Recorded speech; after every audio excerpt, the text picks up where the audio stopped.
यदा यदा हि धर्मस्य ग्लानिर्भवति भारत अभ्युत्थानम् अधर्मस्य तदात्मानं सृजाम्यहम् परित्राणाय साधूनां विनाशाय च दुष्कृतां धर्म संस्थापनार्थाय संभवामि युगे युगे। श्रीमद् भगवत गीता जिसके माध्यम से हमें रोजमर्रा के जीवन में कैसा जीवन जीना चाहिए उस बारे में मार्गदर्शन मिलता है। देखा जाए तो श्रीमद् भगवत गीता एक प्रकार का महाभारत का एक हिस्सा है। महाभारत हमारे रोजमर्रा के जीवन में रोज घटता रहता है, हमारे अंतरंग में घटता रहता है, हमारे हृदय स्थल पे घटता रहता है। घर की परेशानियां, घर की समस्याएं, और इन सब समस्याओं से ग्रसित होकर के हम जो है विषादग्रस्त हो जाते हैं, बहुत परेशान हो जाते हैं, मन परेशान, मन दुखी। किसी की बहन की समस्या है, किसी की भाई की समस्या है, किसी का भाई बेरोजगार है, किसी की माँ बीमार है, किसी के पिता की परेशानियां हैं, किसी की अपनी खुद की घर की परेशानियां हैं। ये जो जितनी भी चीज़ें हैं, परिस्थितियां हैं, ये आदमी के मन में टेम्पररी विषाद पैदा करती हैं, टेम्पररी वैराग्य पैदा करती हैं। अस्थायी रूप में आदमी कभी कभी आत्मसंताप की स्थिति से गुजरता है, सब तरफ से हताश हो जाता है, तो उसको फिर भगवान याद आते हैं। सुख में कोई सुमिरन करता है, दुख में सुमिरन सब करें, सुख में करे न कोई। दुख में सब भगवान को याद करते हैं, सुख में कोई याद नहीं करता। अगर सब अच्छा चल रहा है तो कोई भगवान को याद नहीं करता। तो भगवान जो है वो हमारे अंदर मौजूद है, और भगवान हमारे अंदर मार्गदर्शन देने वाली आत्मा की सत्ता। गीता में जगह जगह आत्मा वर्ड आया है। आत्म संस्थान, आत्मा में निरुद्ध करें, आत्मा में अपनी मन और बुद्धि को लगाएं, इंद्रियों को लगाएं। कई बार लोग कंफ्यूज हो जाते हैं कि आत्मा वर्ड क्यों आया। यह आत्मा शब्द परमात्मा के लिए आया है। परमात्मा का घटक है आत्मा। मैक्रोकॉस्मस का एक छोटा सा घटक है आत्मा। मेरी आत्मा में ही मेरी परमात्मा है, ये विराट परमात्मा है, मेरी आत्मा के अंदर आके निहित हो जाए, ऐसा भाव रहता है मन में।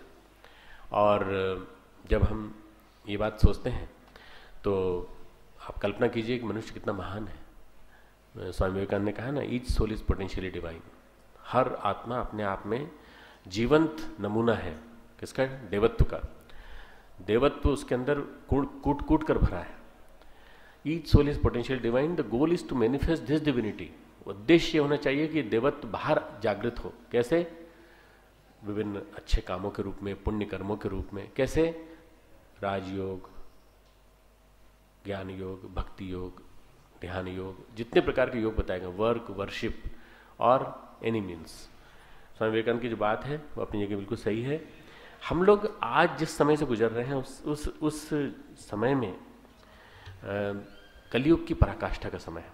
हमारा अर्जुन जो है, ये हमारा एक आदर्श, एक पेशेंट है हमारे लिए। पिछली बार आपको बताया था ना कि जितने प्रकार के कन्फ्लिक्ट हो सकते हैं, जितने प्रकार के द्वंद्व हो सकते हैं, वो उसके जीवन में है। कन्फ्लिक्ट का रिजोल्यूशन कैसे करेंगे? और भगवान कृष्ण जैसे आदर्श व्यक्ति सामने खड़े हैं।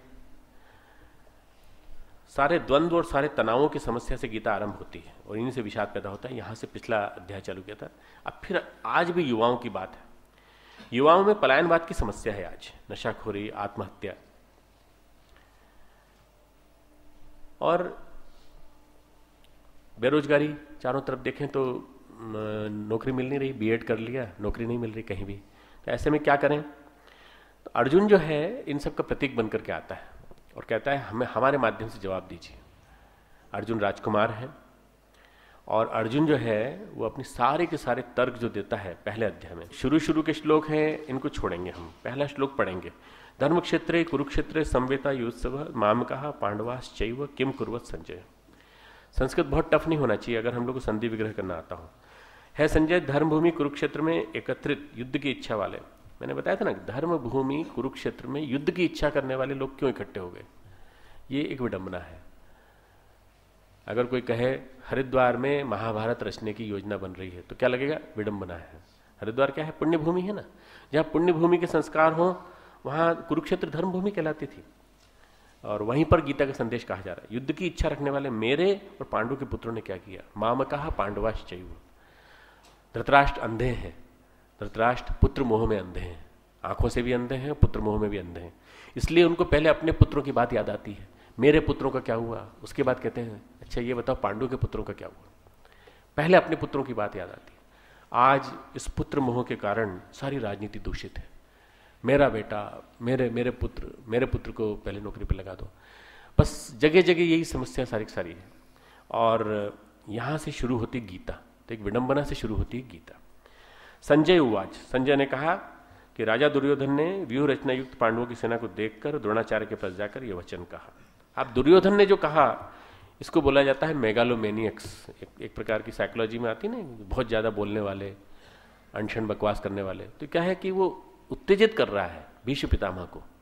उत्तेजित करने के लिए संजय बोले कि संजय एक दृष्टा है, और संजय दृष्टा है और धृतराष्ट्र के मित्र हैं, धृतराष्ट्र की लेसर बीम की तरह से वो सारा का सारा वो दृश्य फेंक रहे हैं पूरा, और अपनी तृतीय नेत्र से वो देख रहे हैं और धृतराष्ट्र को सुना रहे हैं पूरा पूरा विवरण। तो उन्होंने कहा, हे आचार्य, आपके बुद्धिमान शिष्य द्रुपद पुत्र धृष्टद्युम्न द्वारा व्यूहाकार खड़ी हुई पांडु पुत्रों की, अपनी सेना के बारे में नहीं बताता, पहले सामने वालों की सेना बताता है कि युद्ध में भीम और अर्जुन के समान शूरवीर, सात्यकी, विराट तथा महारथी, चौथा और पांचवा छठा श्लोक, महारथी राजा द्रुपद, धृष्टकेतु, चेकितान, बलवान काशीराज, पुरोजित, कुंतुभोज, ये सारा इतिहास है पूरा के पूरा। सुभद्रा पुत्र अभिमन्यु, द्रौपदी के पांचों पुत्र, ये सभी महारथी, ये सब के सब महारथी हैं और सामने मौजूद है।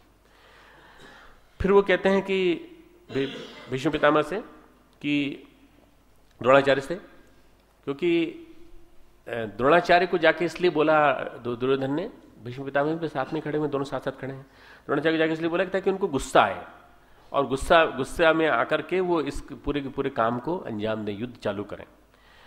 हे ब्राह्मण श्रेष्ठ, अपने पक्ष में भी जो प्रधान है उनको भी आप समझ लीजिए। आपकी जानकारी के लिए मेरी सेना के जो सेनापति हैं उनको बतलाता हूँ।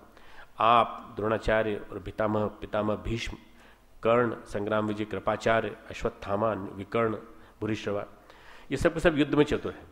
अब अपने मन से निष्कर्ष दे देता 10वें श्लोक में, 10th श्लोक में कह देता है, अपर्याप्तम तद अस्माकम बलम भीष्माभिरक्षितम, भीष्म पितामह द्वारा रक्षित हमारी वह सेना सब प्रकार से अजेय, ये सेना को कोई इस पर कोई विजय प्राप्त नहीं कर सकता। पर्याप्तम त्विदम एतेषाम बलम भीमाभिरक्षितम, और भीम द्वारा रक्षित इन लोगों की सेना जीतने में सुगम है। पर्याप्त यानी सुगम, पर्याप्त सुगम है, हम इसको जीत लेंगे। खुद ही जो पहले डिसीजन ले ले, ये हमारा प्रश्न पत्र सामने आया है, ये बहुत ज़्यादा कठिन नहीं है, सरल है, हम इसको कर लेंगे। और कैसे कर लेंगे, अरे इसमें रखा क्या है, अभी करते हैं। सबसे पहले कठिन प्रश्न को उठाते हैं, करते हैं, 2 प्रश्न 3 प्रश्न में घंटा पूरा हो गया, 3 घंटे पूरे हो गए। आप कभी भी पहले एनालिसिस मत करिए, पहले दोनों पक्षों को देखिए, और ये दृष्टि दोनों पक्षों को देख करके जज करने की दृष्टि अर्जुन के अंदर है, कृष्ण के अंदर है, इसके अंदर नहीं है, इनके अंदर नहीं है। क्योंकि दुर्योधन है, इसका नाम सुयोधन था, और महाभारत के साथ दुर्योधन हो गया, महाभारत के बाद दुर्योधन, जो बुद्धि जिसकी दुर्बुद्धि की ओर जा रही हो, सुयोधन से दुर्योधन नाम हो गया। अभी एक सुयोधन नाम का आदमी जीता है, आपको मालूम है, इंडोनेशिया में। इंडोनेशिया में सारे के सारे नाम जितने भी हैं वो भारतीय संस्कृति के नामों पर हैं। तो सुयोधन नाम का आदमी जीता है, वो राष्ट्रपति बना है इंडोनेशिया का, सुयोधन, उसका SOYODHAN। भारतीय संस्कृति के बीज वहाँ मौजूद हैं। और एक मैं अभी जब ऑस्ट्रेलिया से आ रहा था तो एक आइलैंड के ऊपर से हवाई जहाज उड़ रहा था, उस आइलैंड का नाम था माताराम। सारे शब्द वहाँ के जो है वो रामायण के ऊपर आधारित, महाभारत के ऊपर आधारित, इन सब के ऊपर वहाँ लीला रची जाती है बाली में, इंडोनेशिया में। आयनेषु सर्वेषु यथाभागम अवस्थिता भीष्म भीमाभिरक्षितम भवन्त सर्वे। किसी को भी कठिन मानने की तुलना वो नहीं करना चाहिए, क्योंकि संस्कृत यहाँ ज़्यादा कठिन नहीं है, पर संस्कृत पूछी नहीं जाएगी, अपने से अर्थ पूछा जाएगा, इसलिए चिंता करने की जरूरत नहीं। सब मोर्चों पर अपनी अपनी जगह पर स्थित रहते हुए आप लोग भीष्म पितामह की रक्षा करें। फिर क्या शंख बजाया उन्होंने। अब सबके शंखों के नाम है इसमें, किसने कौन सा शंख बजाया, किसने कौन सा शंख बजाया, इसके नाम है। शंख नगारे ढोल मृदंग नरसिंगे आदि बजने लगे, ये 13वां श्लोक है। वह शब्द बड़ा भयंकर हुआ। युद्ध की शुरुआत जब होती है ना तो आवाज तेज की जाती है ताकि सारे हाथी, सारे के सारे घोड़े ये भी रौद्र रूप में आ जाए, रौद्र रस में अभिसिंचित हो जाए, अभिमंत्रित हो जाए, और उसके बाद वातावरण ऐसा बन जाए कि फिर युद्ध शुरू हो जाए। ऋषिकेश अर्थात भगवान श्री कृष्ण ने पांचजन्य बजाया, तो धनंजय ने, अर्जुन ने देवदत्त बजाया। सब ने अपने अपने अलग अलग शंख बजाए। इस भयानक शब्द से आकाश में एक गुंजायमान हो गया स्वर। उसके बाद अर्जुन ने 20वां 21वां श्लोक, 20वां 21वां श्लोक, अर्जुन ने मोर्चा बांधकर डटे हुए धृतराष्ट्र संबंधियों को देखकर उस शस्त्र चलने की तैयारी के समय धनुष उठाकर ऋषिकेश श्री कृष्ण महाराज से कहा, हे अच्युत, मेरे रथ को दोनों सेनाओं के बीच में खड़ा कीजिए। जो कभी अपने स्थान से च्युत न हो, जो कभी अपने स्थान से डिगे नहीं, वह अच्युत। जो अपनी आदर्शों पे अड़े रहें, वह अच्युत। मेरे रथ को दोनों सेनाओं के बीच में खड़ा करिए। सेनयोः उभयोः मध्ये रथम स्थापय मैं अच्युत। जिस शब्द का जहां उपयोग होना चाहिए वहीं उपयोग हुआ है गीता में। अच्युत का स्थान जहां आना चाहिए वहीं आया है, ऋषिकेश का स्थान जहां होना चाहिए वहीं आया है, भगवान का स्थान जहां होना चाहिए भगवान आया है, और जहां पर जो नाम आना चाहिए वो आया। ये बड़ी विलक्षणता है गीता की। जब तक कि युद्ध क्षेत्र में डटे हुए युद्ध के अभिलाषी विपक्षी योद्धाओं को भली प्रकार देख न लूं, तब तक मुझे युद्ध में वहीं खड़े रहने दीजिए। दुर्बुद्धि दुर्योधन का, दुर्बुद्धे युद्धे, दुर्बुद्धि दुर्योधन का, युद्ध में हित चाहने वाले जो जो राजा लोग इस सेना में आए हैं, इन युद्ध करने वालों को मैं देखूंगा। अब संजय फिर बता रहे हैं अपने बॉस को, धृतराष्ट्र को, हे बॉस देखो क्या हो रहा है। अर्जुन द्वारा कहे हुए महाराज श्री कृष्णचंद्र ने दोनों सेनाओं के बीच में भीष्म द्रोणाचार्य के सामने, संपूर्ण राजाओं के सामने उत्तम रथ को खड़ा करके इस प्रकार कहा, हे पार्थ। अब यहां कृष्ण नहीं बोल रहे हैं, संजय के मुंह से कहलवा रहे हैं, हे पार्थ, युद्ध के लिए जुटे हुए इन कौरवों को देख। युद्ध के लिए इकट्ठे हुए, एकत्र हुए इन कौरवों को देख। ये कौरव अच्छे काम के लिए एकत्र नहीं हुए, युद्ध के लिए जुटे हुए इन कौरवों को देख। इसके बाद उस अर्जुन ने उन दोनों ही सेनाओं में स्थित ताऊ, चाचा, दादा, परदादा, गुरु, मामा, भाई, पुत्र, पौत्र, मित्रों को, ससुरों को, संपूर्ण बंधुओं को देखकर वे कुंती पुत्र अर्जुन अत्यंत करुणा से युक्त होकर शोक करते हुए ये वचन बोले। 27वें श्लोक से चालू होता है, ये चालू होता है अर्जुन का विषाद योग। दृष्टु एवं सुजनम कृष्ण युयुत्सुम समुपस्थितम सीदंतिमम गात्राणि मुखम च परिशुष्यति वेपथुश्चि शरीरे में रोम हर्षिश्च जाते। हे कृष्ण, युद्ध क्षेत्र में डटे हुए युद्ध के अभिलाषी स्वजन समुदाय को देखकर, अभी तो शंख बजे थे, अभी तो रौद्र रूप आया था, अभी तो रौद्र रस जो है वीर रस की गर्जना हुई थी, और अर्जुन कह रहा है कि मेरे अंग शिथिल हुए जा रहे हैं, मुख सूखा जा रहा है, मेरे शरीर में कंप एवं रोमांच हो रहा है, मैं क्या करूं। हाथ से गांडीव धनुष गिर रहा है। 30वां श्लोक, हाथ से मेरा गांडीव संसृतम हस्तात त्यक्चैव परिदह्यते।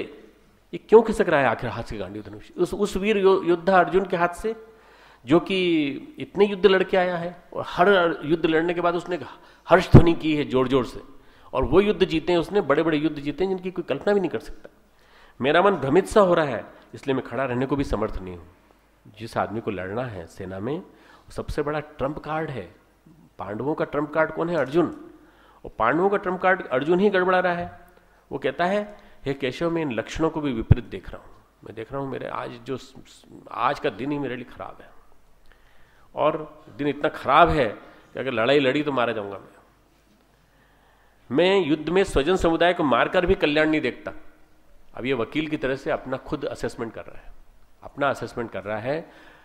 दुर्योधन ने असेसमेंट किया था तो एक पीक पे जाके किया था, हम जीतेंगे।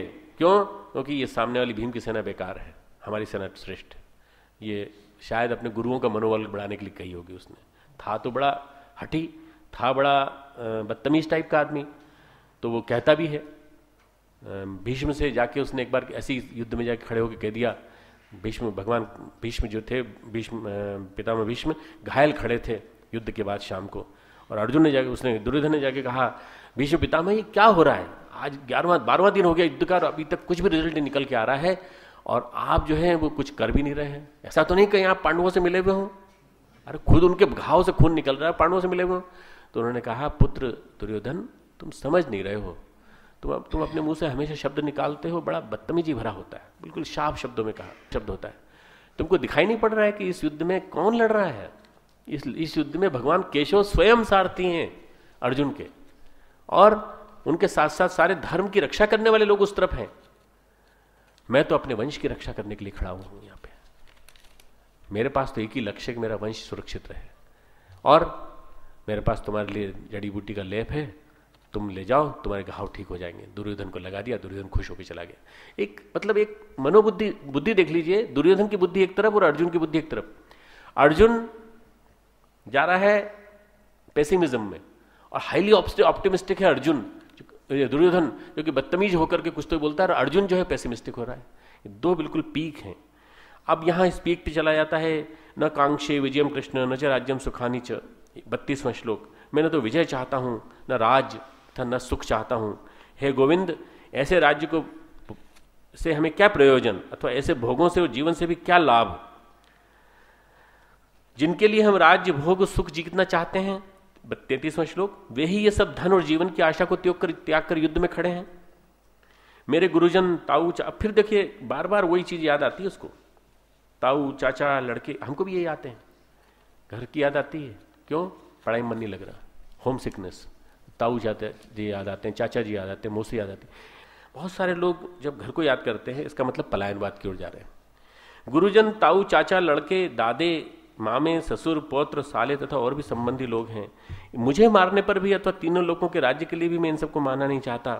फिर पृथ्वी के लिए तो कहना ही क्या है, मैं पृथ्वी के लिए मैं क्या करूंगा? किम नु मही कृत्य, इस मही के लिए, मही है ना पृथ्वी, इस मही के लिए, इस पृथ्वी के लिए मैं क्यों लड़ूं? हे जनार्दन, धृतराष्ट्र के पुत्रों को मारकर हमें क्या प्रसन्नता होगी? जिनके लिए इसके मन में इतना गुस्सा भरा पड़ा था कि इसने धर्मराज युधिष्ठिर से लड़ाई लड़ ली थी कि आप कितना ज्यादा आप धर्म की बात करते हैं, कि जिसने द्रौपदी की हरण किया जिन लोगों ने, उनके लिए भी आपके मन में गुस्सा नहीं आता। इन आतताइयों को मारकर तो हमें पाप ही लगेगा। वो बोल रहा है ये आतताई हैं, स्वीकार कर रहा है, परंतु बार बार बोल रहा है कि इससे हमें पाप लगेगा। वो धर्म नहीं जानता, आतताइयों को मारने से पाप नहीं लगता। वो क्षत्रिय है, क्षत्रिय धर्म को भूल गया है इस समय। हे माधव, अपने ही बांधव धृतराष्ट्र के पुत्रों को मारने के लिए हम योग्य नहीं हैं, क्योंकि अपने ही कुटुंब को मारकर हम कैसे सुखी होंगे? कह रहा है कि अपने ही कुटुंब को मारकर हम क्या सुखी होंगे?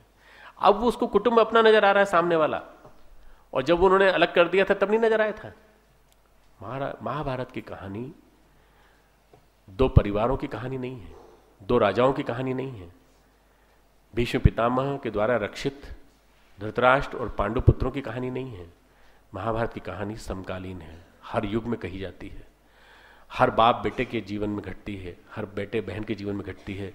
महाभारत की कहानी हर युग में, हर समय, हर पल, हर क्षण, एग्जाम के समय, निर्णय लेते समय, आदर्शों का उचित अनुचित का निर्णय करते समय महाभारत की लड़ाई की एक एक बात ध्यान में आती है। इसलिए ये यहाँ तक बोलने के पश्चात ये मैं थोड़ा सा आगे बढ़ूंगा, उसके बाद फिर श्लोक तक आऊँगा। 38वें श्लोक पर एक मार्कर लगा दें कि 38वें श्लोक तक हम लोग आए थे, 37वें श्लोक तक हम लोग आए थे, हम कैसे सुखी होंगे। आज जो अर्जुन बात कह रहा है कि धृतराष्ट्र के पुत्रों को मारकर हमें क्या मिलेगा, भिक्षाजीवी होने की बात करता है, भीख मांगने से ज्यादा मरना बेहतर है, लड़ना बेहतर नहीं है, तर्क कई प्रकार से दे रहा है। मनुष्य की बुद्धि की, बुद्धिवाद की परम पूज्य गुरुदेव ने हमेशा निंदा की है। गुरुदेव ने कहा बुद्धिवाद ने खा लिया इस सारे के सारे समाज को। इस बुद्धि को शुद्ध होना चाहिए विवेक और प्रज्ञा के रूप में। जब तक बुद्धि परिमार्जित होकर विवेक नहीं बनेगी, प्रज्ञा नहीं बनेगी, दूरदर्शिता नहीं बनेगी, विचारशीलता नहीं बनेगी, तब तक वो तर्क देती रहेगी। वकील साहब तर्क करते रहेंगे हमेशा, ये उचित है, ये अनुचित है, ये उचित है, ये अनुचित है। बुद्धि असत्य का पक्ष ले तो भ्रष्ट बुद्धि है वो। अगर बुद्धि असत्य का पक्ष ले तो भ्रष्ट बुद्धि है। एक वकील साहब थे, मालूम नहीं मैंने कहानी सुनाई कि नहीं पहले कभी, पर एक वकील साहब थे, उन्होंने जो है अपना तर्क रखा सामने और उन्होंने कहा कि देखिए जो ये मुजरिम है, ये महादुष्ट है, महा वो है, पर वो इसने पाप किया है, इसने अपनी सगी जो वो है बहन जो है उसको मारा है, ये किया है, वो किया, वो किया है। अब वो बार बार ये सोचे मुजरिम कि ये तो मेरे वकील हैं, मेरे वकील होकर के ये उल्टी बात क्यों कर रहे हैं, फीस तो मैंने पूरी दी है इनको। तो फिर उसने कान में जाकर के कहा कि वकील साहब इधर आइए एक मिनट, हम फीस तो हमने आपको दी थी। तो फिर वकील साहब को याद आया कि अरे अरे हाँ, कल रात को शराब ज़्यादा पी ली थी हमने, तो हम भूल गए कि तुम हमारे मुवक्किल हो, और हम जो हैं प्राइवेट वकालत लड़ रहे हैं, हम सरकारी वकील के नाते नहीं लड़ रहे। उनका होश आया तो उन्होंने कहा, देखिए वकील जज साहब, मैंने अभी तक जितने तर्क दिए वो सारे तर्क वो दे दिए जो सरकारी वकील प्रस्तुत करते हो, मैंने सारे तर्क प्रस्तुत कर दिए, उनकी मेहनत मैंने बचा दी। अब मैं अपने एक स्वर में इन सब चीज़ों को डिनाई करता हूँ, ये गलत है, ये गलत है, ये गलत है, गलत है, गलत है, वो केस जीत गए।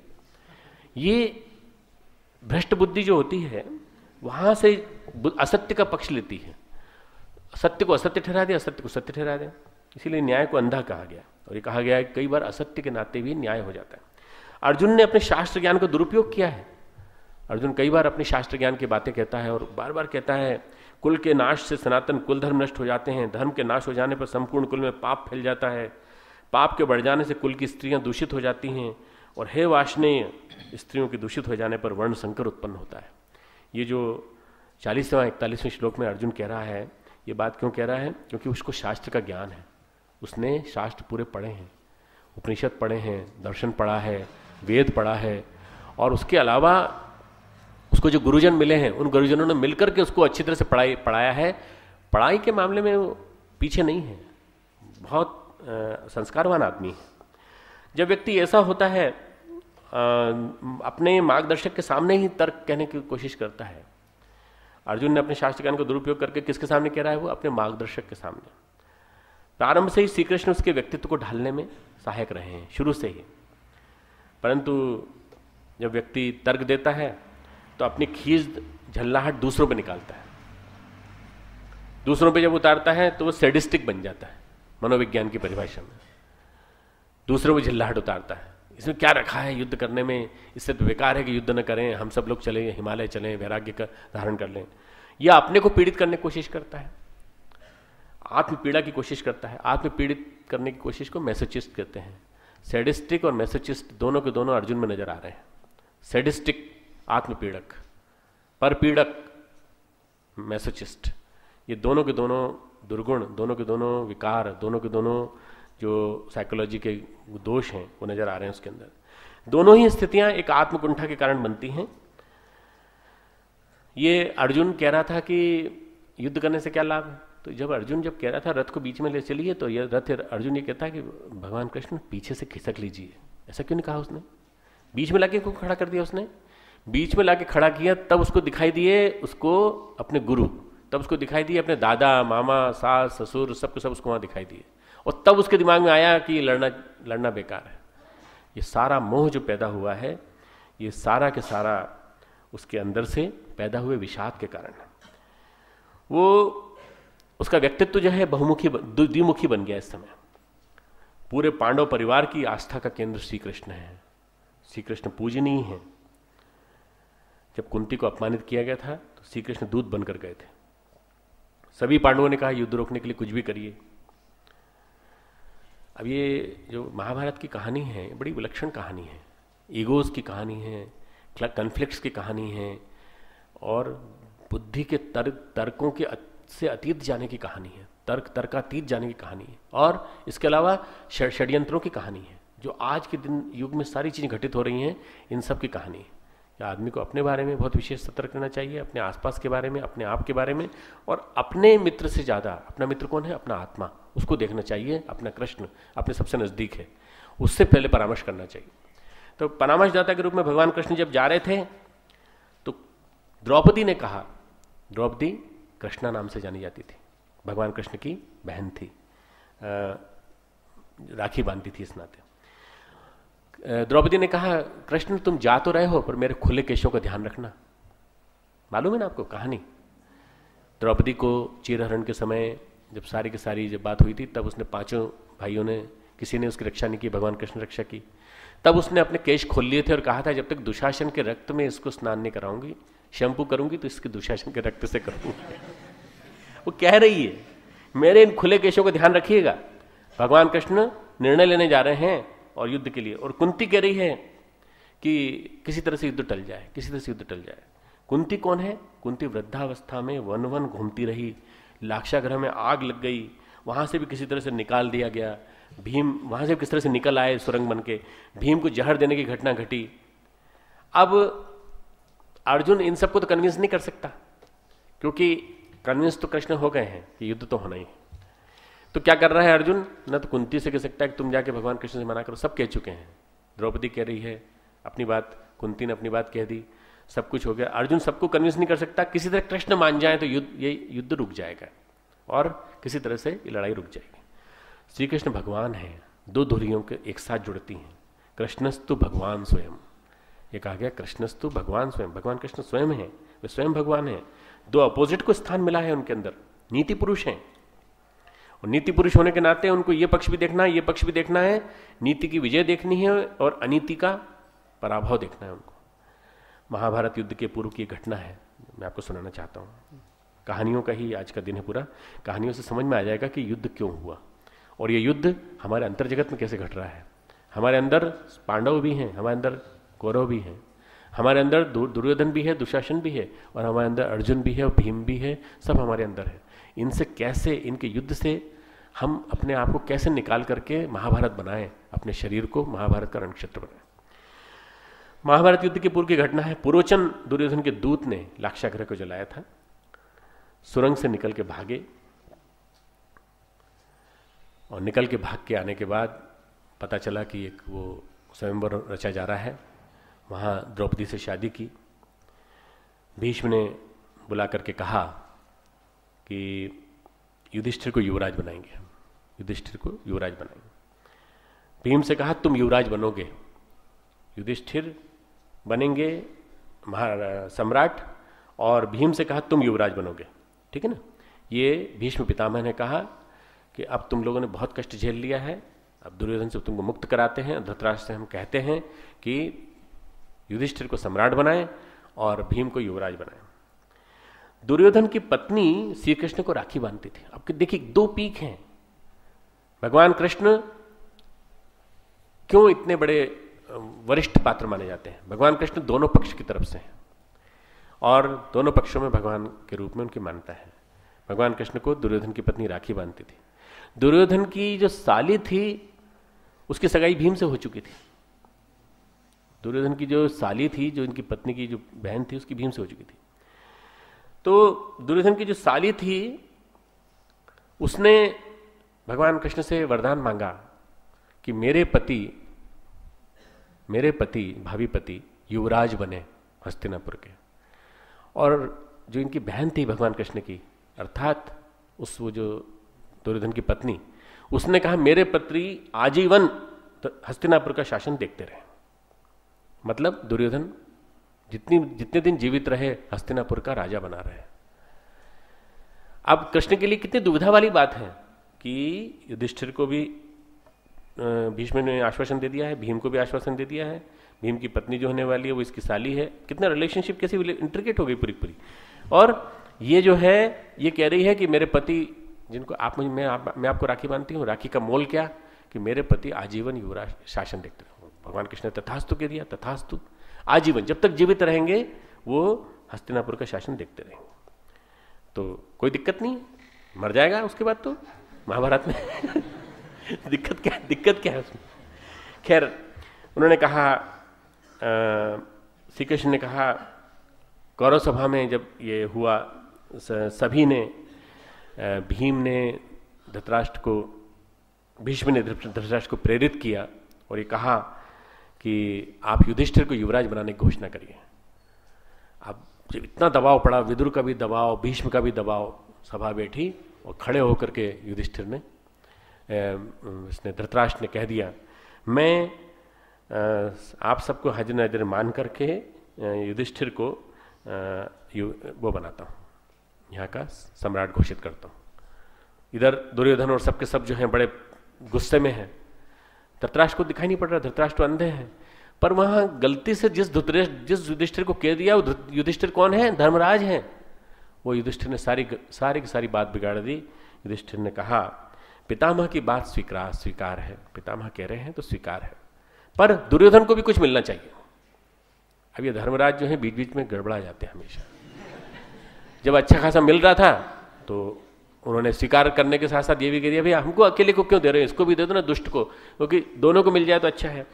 तो धृतराष्ट्र की बाछें खिल गई। धृतराष्ट्र ने कहा ये हमारा तो मनचाहा वरदान मिल गया। उन्होंने कहा, भीष्म ने जैसे ही उन्होंने कहा कि दुर्योधन को भी कुछ मिल जाए, तो धृतराष्ट्र ने कहा ठीक है, तो हस्तिनापुर में दुर्योधन को देता हूं, और खांडवप्रस्थ नाम का जो जंगल है वो मैं युधिष्ठिर को देता हूं। युधिष्ठिर समर्थ हैं, उनके पास भीम जैसे युवराज हैं, तो उनके साथ मदद से वो जंगल को भी जंगल में बदल देंगे। अब दुष्ट व्यक्ति था धृतराष्ट्र, तो उसने अपने हिसाब से सोचा। भीष्म ने सिर ठोक लिया कि मैं जो काम करने जा रहा था उसके बदले में क्या हो गया। ये कहानी जो है ये अभी थोड़ी लंबी है। भीम ने सुना तो बड़ा गुस्सा आया, श्री कृष्ण भी गुस्सा आया, युवराज बनाएंगे ऐसा कहा था। और भीम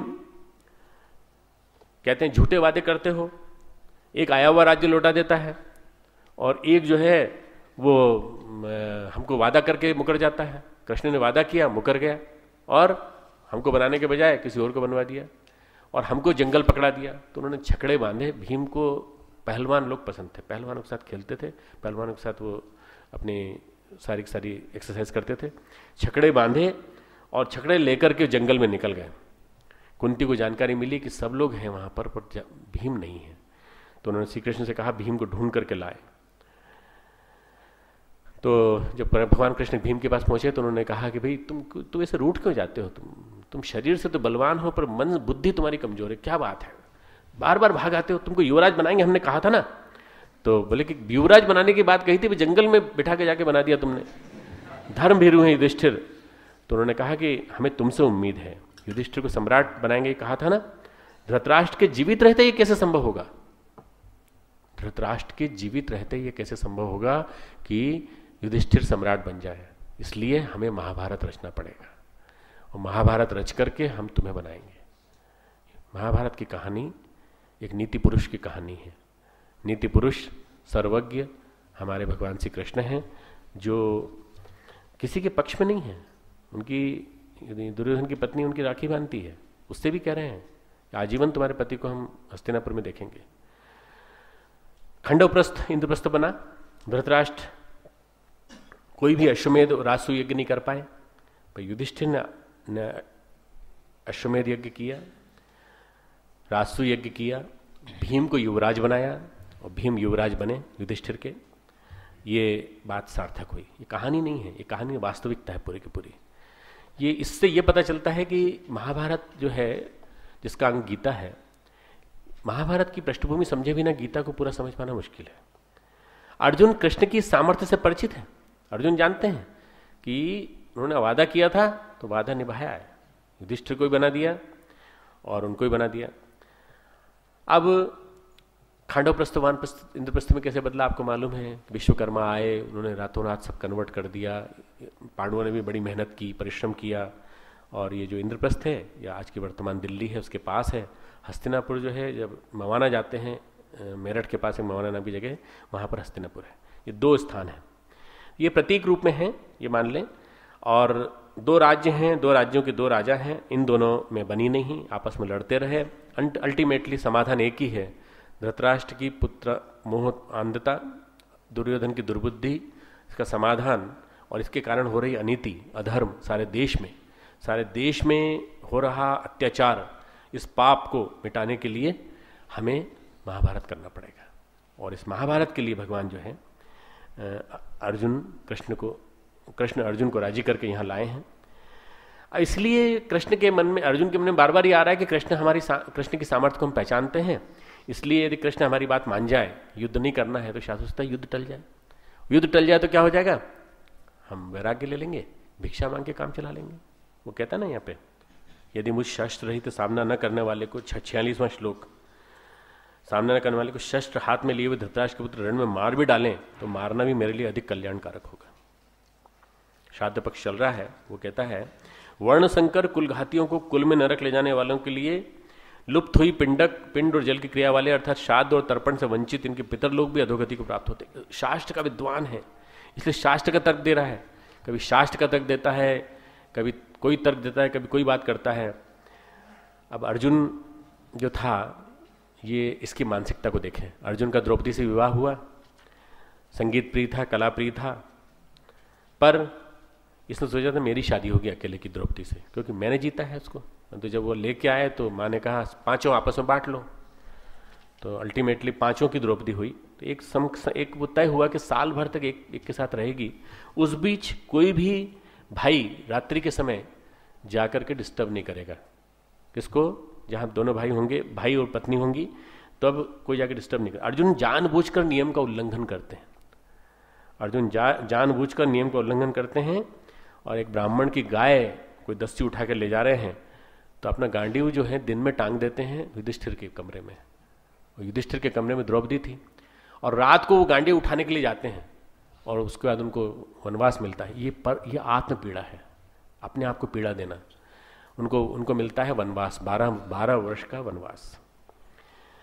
और ये कि ब्रह्मचारी बन के रहे, 12 साल वनवास रहे हैं, ब्रह्मचारी बनकर रहे हैं। पर 2 शादी करी 12 साल के वनवास में। उलूपी नाम की नाग कन्या से हरिद्वार के पास शादी की उसने, और चित्रांगदा से शादी की मणिपुर के पास, उस क्षेत्र में। ऊपर जाके चला गया इंद्र के पास, तो इंद्र से वो भी ले आया, अस्त्र भी ले आया, वस्त्र और सब कुछ ले आया। और उसके बाद उर्वशी से बात भी कराया पूरी की पूरी। अगर अर्जुन जैसा ही पुत्र चाहिए तो मैं तुम्हें माँ बने करूँ। मतलब इसके अंदर इंद्रियों को जीतने की क्षमता भी है और सब कुछ है, पर ये आत्म पीड़ा देना चाहता है। ये खुद को पीड़ा देना चाहता है, और आत्म पीड़ा के माध्यम से ये 12 साल का वनवास सहने को भी तैयार है। ये सारी की सारी चीजें जो है बहाना बनती हैं। भावनात्मक रूप से उसे 5 भाइयों के साथ रहना असह्य था। उसको नहीं लगता था कि द्रौपदी औरों की भी होनी चाहिए, इसलिए वो अपने आप को पीड़ा पहुंचाना चाहता था। आत्म पीड़ा द्वारा पर पीड़ा पहुंचाना यह अर्जुन को आता है। जब भी कोई ऐसी बात होती है तो त्याग की बात करता है। त्याग करना चाहता हूं, मैं त्याग करना चाहता हूं, मैं लड़ना छोड़ना चाहता हूं, मेरा गांडीव मेरे हाथ से खिसक रहा है, मेरे हाथ में पसीना आ रहा है, और मेरा मुंह सूख रहा है, मेरी जीभ सूख रही है, मेरे को बोलते नहीं बन रहा है। ये सारे लक्षण जो हैं ये एक डिप्रेशन के लक्षण हैं, और ये एक पेशेंट अर्जुन के लक्षण है। अगर कोई उस जमाने में कोई डॉक्टर होता, साइकोथेरेपिस्ट, वो अर्जुन के एनालिसिस करता, तो वो कहता कि ये आत्मपीड़क डिप्रेस्ड अर्जुन है। उसकी चिकित्सा क्या की जानी चाहिए?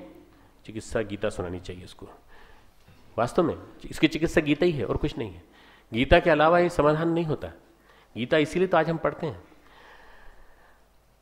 ये साधना करना चाहता है, वैराग्य लेना चाहता है। आज साधना के नाम पर लोगों ने घर छोड़ा है। कई लोगों ने, क्या उन्होंने अध्यात्म के लिए छोड़ा है, या उन्होंने पलायनवादी होकर छोड़ा है? ये जो पलायनवाद है ये वैराग्य नहीं है। वैराग्य 3 प्रकार का होता है। वैराग्य 3 प्रकार का होता है। एक वैराग्य तो वो जो भगवान श्री रामकृष्ण परमहंस ने कहा है। उन्होंने कहा है कि एक वैराग्य वो जो वास्तव में वैराग्य होता है, और जब वैराग्य होता है तो उसके बाद फिर आदमी सब छोड़ छाड़ के अपने जीवन को फिर वैसा बना लेता है। दूसरा वैराग्य होता है शमशान वैराग्य। शमशान में गए और वहां जाके सारा सब कुछ देखा, और उसके बाद सारा चिंतन बदल गया। अरे हमारा भी शरीर ऐसे ही जलाया जाएगा, अरे राम रे राम, इसी तरह से खोपड़ी भी फोड़ी जाएगी हमारी, हे भगवान। इसी के लिए सारा दिन जीवन भर वो काम किया था। तो उसके बाद फिर ये लगता है कि अब जो है यहाँ से जाने के बाद जो है सारे पुण्य कर्म करके जल्दी से जल्दी अपने लिए स्वर्गलोक की तैयारी की जाए, सब कुछ किया जाए। और क्या फायदा है इन सब से मोह रखने से, इन रिश्तेदारों से, इतने से। जैसे ही शमशान में से प्रक्रिया समाप्त होती है, बाहर निकलते हैं। बाहर निकलने के बाद 10 फीट दूर जाते हैं तो फिर सबके सब भूल जाते हैं। क्यों? माया, पूरी संसार का जो माया का स्वरूप है फिर से अपनी ओर आकर्षित कर देता है। ये शमशान वैराग्य है, क्षणिक होता है, थोड़ी देर के लिए आता है। एक वैराग्य जो होता है मरकट वैराग्य होता है। मरकट वैराग्य कैसा होता है? जो बंदर बंदरिया वाला तमाशा होता है ना, वो दिखाता है। तू जाएगा, बोले हाँ मैं चला जाऊंगा, छोड़ के चला जाऊंगा। बंदर बंदरिया का जो वैराग्य होता है ना, इसको भगवान रामकृष्ण परमहंस कहते थे कि वास्तव में ये एक ड्रामा है, और ये ड्रामा रोजमर्रा के जीवन में घटता रहता है। एक कलकत्ते के बाबू थे, उनकी पत्नी ने कड़ी बनाई, तो कड़ी उनको जमी नहीं, स्वाद नहीं जमा। तो उन्होंने कहा तुमको कड़ी बनाना भी नहीं आता। गुस्से में आकर के वो कहते हैं काशी के भंडारे में सही कड़ी मिलेगी, मैं तो वहां जा रहा हूँ। काशी के भंडारे में कैसे जाएंगे? तो वैरागी बनने के जाना पड़ेगा। कपड़े उतारे उन्होंने, पीले कपड़े पहन लिए, गेरुए कपड़े पहन लिए, और पहुंच गए बनारस। अब बनारस तक तो पहुंच गए, एक दिन कड़ी खाली, 2 दिन कड़ी खाली, अब पत्नी की याद आने लगी, कपड़े धोने की बात आई तो कपड़े पत्नी की याद आने लगी, सबकी याद आने लगी।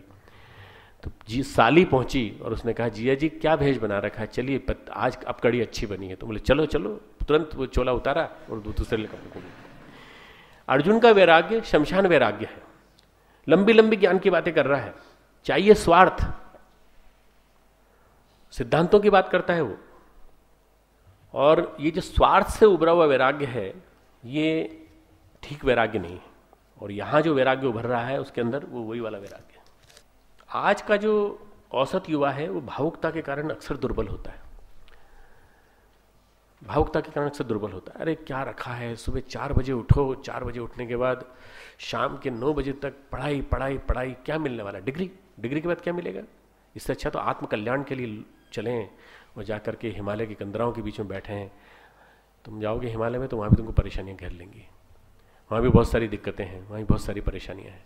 इसलिए जो औसत युवा है वो संघर्ष से बचना चाहता है, पलायनवादी होना चाहता है। महत्वाकांक्षा पूरी है पर संघर्ष करने की हिम्मत नहीं है। गुरुदेव ने कहा 2 रोटी 2 गज कपड़े में काम चल जाएगा, तुम क्यों नहीं चला सकते। गुरुदेव समाज में महत्वाकांक्षाओं के लिए मना करते हैं, महत्वाकांक्षी नहीं होना चाहिए। हर आदमी जो 10+2 कर लेता है वो IAS और IT की तैयारी करता है, IPS के लिए बैठने की तैयारी, एग्जामिनेशन के लिए तैयारी करता है, पर संघर्ष नहीं कर पाता और संघर्ष में टिक नहीं पाता।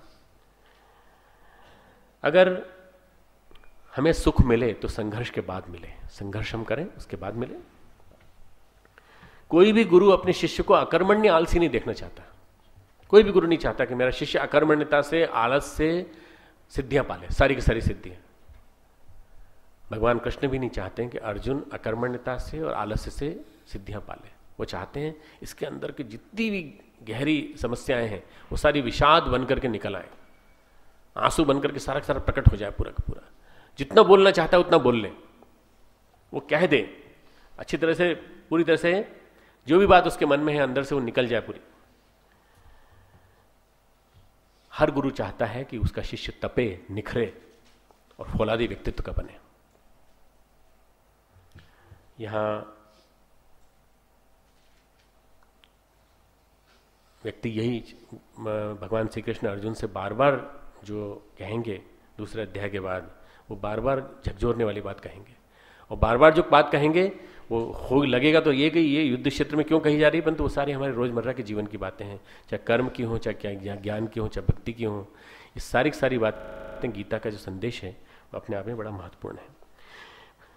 परम पूज्य गुरुदेव का एक ऑडियो कैसेट है जिसमें गुरुदेव ने कहा 5 कोश साधना हम तुमसे करा लेंगे। उन्होंने कहा अन्नमय कोश हम तुम्हारा साथ देंगे। कैसे? चटपटा मत खाना और थोड़े दिन एक बार, कोई साल में एक बार तुम वो कर लेना, चंद्रायन कर लेना, कुछ चटपटा मत खाना, ठीक हो जाएगा अन्नमय कोश।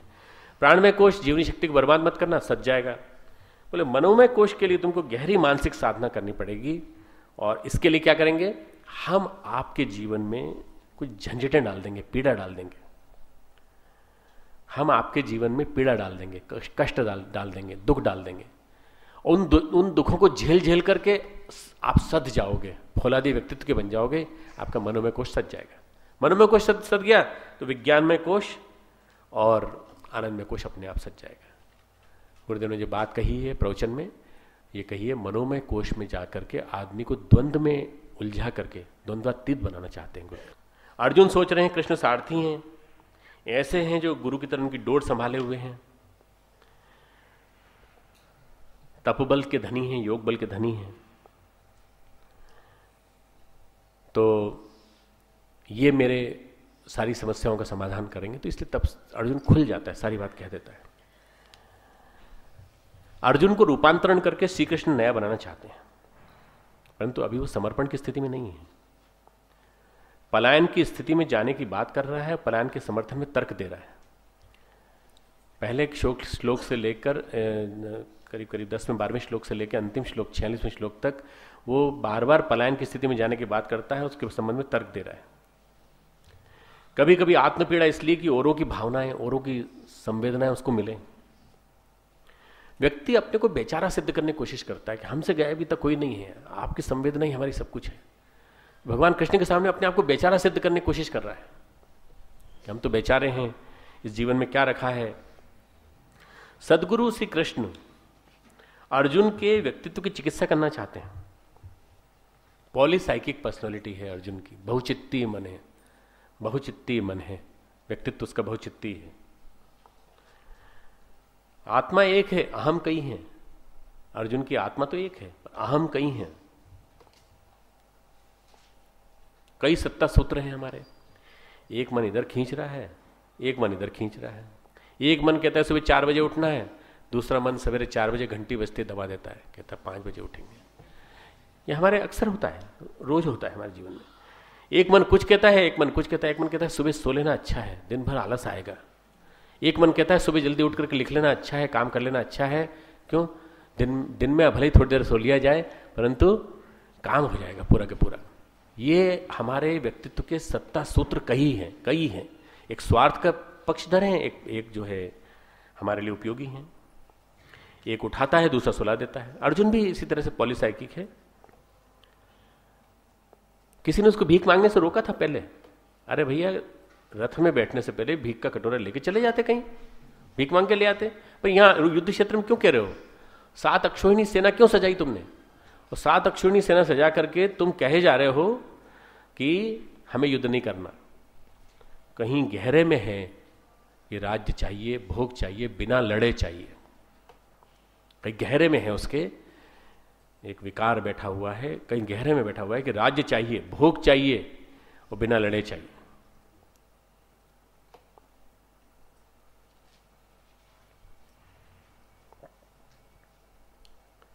गुरु श्री कृष्ण अर्जुन की समस्या से वाकिफ है, पहचान रहे हैं उसकी बात को। पांडिचेरी की श्री मां ने एक बात कही है, व्यक्तित्व के 2 पहलू होते हैं और इन दोनों को डिसॉल्व करना जरूरी है एक दूसरे में। First make your personality and then dissolve these 2 personalities. पहली पर्सनालिटी वो जो ओरिजिनल है तुम्हारी, दूसरी पर्सनालिटी वो जिसको तुम बनाओगे। दोनों को डिसॉल्व करो। First make your personality then dissolve it, उसमें घोलो उसको। सूडो सेल्फ से निकल करके ट्रू सेल्फ में आओ। समग्र व्यक्तित्व वाली हमारी बने।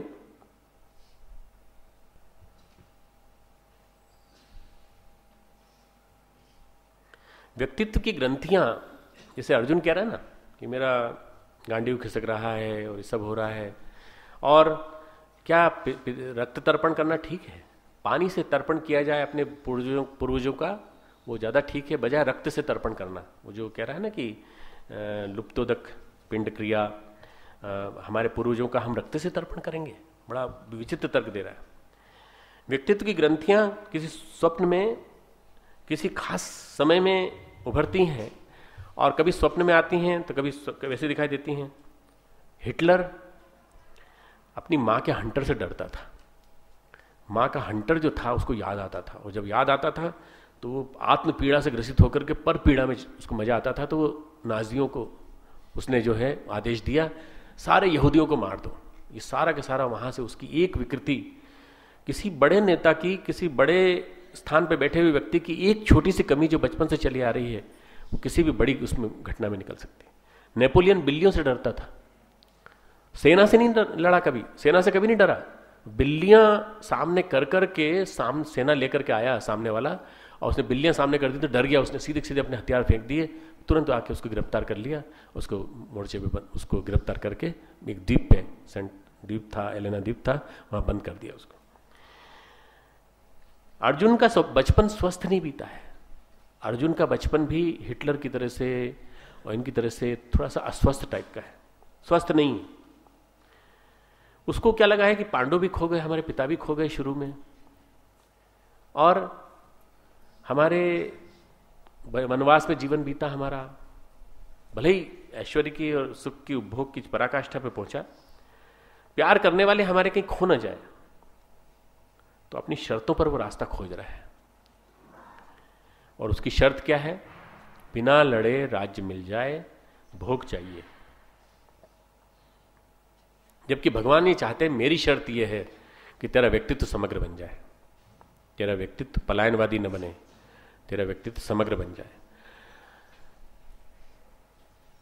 श्लोक क्रमांक 3 से लेकर के अध्याय 2 के श्लोक क्रमांक 3 से लेकर के आगे तक का सारी की सारी गीता व्यक्तित्व को समग्र बनाने की गीता है, पूरा संपूर्ण बनाने की गीता है। सारी की सारी इसकी जो मोह है उसको नष्ट करने की गीता। आदमी के जीवन में जो मोह नाम का असुर विकार आ जाता है उसको नष्ट करने की का संदेश है एक प्रकार से। भगवान चाहते हैं कि समग्र सुगठित व्यक्तित्व बने अर्जुन का। एक प्रकार से मनोविज्ञान के अंतर्गत साइकोथेरेपी कर रहे हैं भगवान कृष्ण, व्यक्तित्व का सुगठन कर रहे हैं। पूरे एक अध्याय तक श्री कृष्ण सुन रहे हैं, वो सुना रहा है, पर अपनी आत्म पीड़क वृत्तियों को छुपा रहा है, भावनाओं को छुपा रहा है, तर्क दे रहा है, विद्वान की तरह से बोल रहा है। अध्याय 2 श्लोक क्रमांक 11। भगवान उवाच, हे अर्जुन, तू न शोक करने योग्य मनुष्यों के लिए शोक करता है, पंडितों के से वचन कहता है। भगवान कृष्ण को आपने समझ क्या रखा है? डायग्नोसिस वो चेहरे से कर सकते हैं, भगवान है तो वो जानते हैं। तू न शोक करने वालों के लिए शोक करता है, पंडितों के से वचन बोलता है। तो जिनके प्राण चले गए उनके लिए और जिनके प्राण नहीं गए उनके लिए भी पंडित जन शोक नहीं करते। पंडित यानी बुद्धिमान, पंडित यानी विद्वान। अगर तू अपने आप को विद्वान मानता है तो तर्क पे तर्क दिए जा रहा है और उन लोगों के लिए शोक कर रहा है जिनके लिए शोक नहीं करना चाहिए। इनके तो प्राण चले गए हैं, इनको तो मैंने पहले ही मार रखा है, तो निमित्त मात्र बन जा। अर्जुन की आत्मपीड़क वृत्ति, भावनाएं निकल रही हैं क्योंकि वो चाहता है किसी तरह से उसकी बातें निकलें, हमें मना ले, भगवान कृष्ण मना ले। अरे भाई अर्जुन लड़ ले भाई, क्या तू क्या कर रहा है? परंतु वो तो सीधी गाली देते हैं उसके व्यक्तित्व। कई बार देखा होगा, घर में देखा होगा, बच्चे बैठे हैं, इन्होंने माता पिता में देखा होगा खाना नहीं खा रही है मम्मी और उदास होकर रूट कर बैठ गई। क्यों? कोई उदास होता है, रूठता तो क्या, या तो किसी ने डांट दिया तो रूठते हैं, या हम खाना नहीं खाएंगे ताकि सभी को पीड़ा मिले, सभी दुखी हो। हमने भी किया बचपन में, हमारी माँ बैठी है जानती है, खाना नहीं खाएंगे। क्यों नहीं खाओगे भाई खाना? खाने से क्यों गुस्सा, खाने से क्यों नाराज हो गए? पर दूसरों को भी आनंद मिले, पर पीड़ा दूसरों को भी मिले, दूसरों को भी कष्ट मिले क्यों जो हमको कष्ट मिला है। पति पत्नी आपस में लड़ रहे थे और लड़ते लड़ते पति ने कह दिया कि हम खाना नहीं खाएंगे। पत्नी ने कहा ठीक है मत खाओ। अब लड़ते लड़ते जब ये बड़ा कष्ट है मत खाओ। अब रात के 11 बजे भूख लगी, चौके में जाके देखा कुछ है बना हुआ, कुछ भी नहीं मिला। तो उन्होंने पत्नी को उठाया नींद में से, हमें मना लो। तो इस तरह का रूठना किस काम का? पीड़ित सामने वाले को मतलब अपनी पीड़ा इसलिए कि ताकि और लोग हमें प्यार करने लगे। भगवान उसको समग्र रूप से सुनना चाहते हैं, अर्जुन को समग्र रूप से सुनना चाहते हैं ताकि ये पलायनवादी से संघर्षशील बने। गीता पलायनवाद से हटा करके संघर्षशील बनाती है। जो संघर्षशील बनने आया है उसके लिए गीता का संदेश। आज के युवक में सारी बुराइयां हैं। कौन कौन सी? द्वंद्व में पड़ना और पलायनवाद की ओर जाना। द्वंद्वातीत नहीं बनना चाहता, महत्वाकांक्षी बनना चाहता है, पर कहता है हमें कुछ नहीं चाहिए, हमें कुछ नहीं चाहिए। हम क्या चाहते हैं? एक धोती कपड़ा मिल जाए, धोती कुर्ता मिल जाए, कुछ खाने को मिल जाए, बस इसके अलावा कुछ नहीं चाहिए। कई लोग कहते हैं महत्वाकांक्षाएं कम हो और संघर्षशील बने, ये गुरु चाहते हैं। अब भगवान कृष्ण क्या चाहते हैं कि अर्जुन के तर्कश के तीर सारे खाली हो जाए। तर्कश के तीर उसके सारे खाली हो जाएं, सारे तर्क खाली हो जाएं, उसके बेदम सिद्ध हो जाएं। और जब वो कहने लगे कि हम बहुत दुर्बल व्यक्ति हैं, बोल बोल के थक गए हैं, हम संघर्ष नहीं करना चाहते हैं, तब हम उसको कहेंगे। उपदेश पहले बीच में कहने लगोगे तो कैसे काम चलेगा? इसलिए भगवान कहते नहीं, वो सुनते रहते हैं। फिर जब कहते हैं तो क्या कहते हैं? 10वां श्लोक, अध्याय 2 10वां श्लोक। संजय बोलता है, धृतराष्ट्र, अंतर्यामी श्री कृष्ण महाराज दोनों सेनाओं के बीच में शोक करते हुए उस अर्जुन को हंसते हुए से वचन बोले। सामने वाला तो रो रहा है, युद्ध की सेना खड़ी हुई दोनों तरफ, और दोनों देख रहे हैं कि क्या हो रहा है भाई, ये बीच में नाटक क्या चल रहा है। कृष्ण और अर्जुन के बीच में कुछ बातचीत चल रही है। कहते हैं कुछ ही पलों में हो गया था, परंतु हंसते हुए से वचन बोले। शिक्षक और गुरु वही श्रेष्ठ है जो हमेशा तनाव मुक्त रहे, तनाव मुक्त रह करके अपनी बात कहे। अरे साहब मेरे क्लास में बच्चे ऐसी परेशान करते हैं, ये करते हैं, ये सारे शिक्षकों के लिए है। हमारे क्लास में बच्चे इतने परेशान करते हैं, अरे तुम संतुलित बनो, खुद संतुलित बनो और अपने बच्चों को संतुलित बनाओ, शिष्यों को संतुलित बनाओ। भगवान हंसते हुए वचन बोले, हंसते हुए प्रसन्न मन से, क्योंकि वो मनोविश्लेषक हैं। और सबसे बड़ी बात ये कि उनको अर्जुन की एनालिसिस पूरी तरह से आती है। निर्मम और निरहंकारी होता है गुरु, निर्मम निरहंकारी, कोई ममत्व नहीं किसी चीज से, निरहंकारी, बिना किसी अहंकार की कामना के कि हमें इस उम्र में, हमें इस आयु में हमें सम्मान इस पीक पे मिलना चाहिए था। निर्ममो निरहंकार गुरु की परिभाषा है, कहीं ममत्व नहीं। गुरुदेव ने जस की तस धीरी धर दीनी चदरिया, जैसी की तैसी चदरिया थी वैसे वैसे रख दी। सफेद धोती, लाल खादी का कुर्ता, लाल रंग का था खादी का कुर्ता, अंत में पहना था, उसी में चले गए गुरुदेव। कहीं कुछ नहीं, अपना ज्ञान छोड़ गए, सारा का सारा पूरा ज्ञान छोड़ गए। गीता का द्वंद्व महत्वाकांक्षा भावुकता का द्वंद्व है, बुद्धिमान होने का घमंड का द्वंद्व है, दो चीजों के बीच में द्वंद्व है। बस ये अंतिम बात है, इसके बाद समाप्त करेंगे। महत्वाकांक्षा भावुकता का द्वंद्व एक तरफ, बुद्धिमान होने का दंभ एक तरफ, पर आचरण बुद्धिहीन जैसा।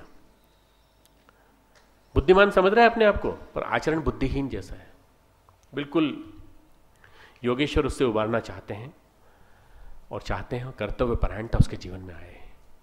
भगवान योगेश्वर चाहते हैं कि अर्जुन के जीवन में कर्तव्य परायणता आए। सबसे पहले पलायनवाद से कर्तव्य परायणता की ओर। That's why we have 2nd chapter, 3rd chapter, 4th chapter, 5th chapter as कर्मयोग। भगवान ने कर्मयोग से शुरुआत क्यों की है? पलायनवाद से उबार करके कर्तव्य परायणता की ओर ले जाना चाहते हैं, पलायनवाद से उबार करके कर्मयोग की ओर ले जाना चाहते हैं। पलायनवादी सोचता है हमें कुछ न करना पड़े।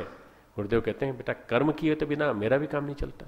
योगेश्वर कृष्ण बोलते हैं कर्म किए तो मेरा काम नहीं चलता, तो तेरा काम कैसे चलेगा? कर्म तो करना ही पड़ेगा।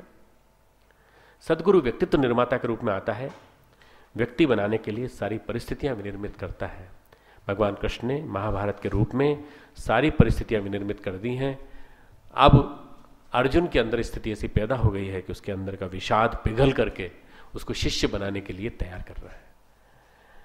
आज की बात यहीं समाप्त करते हैं।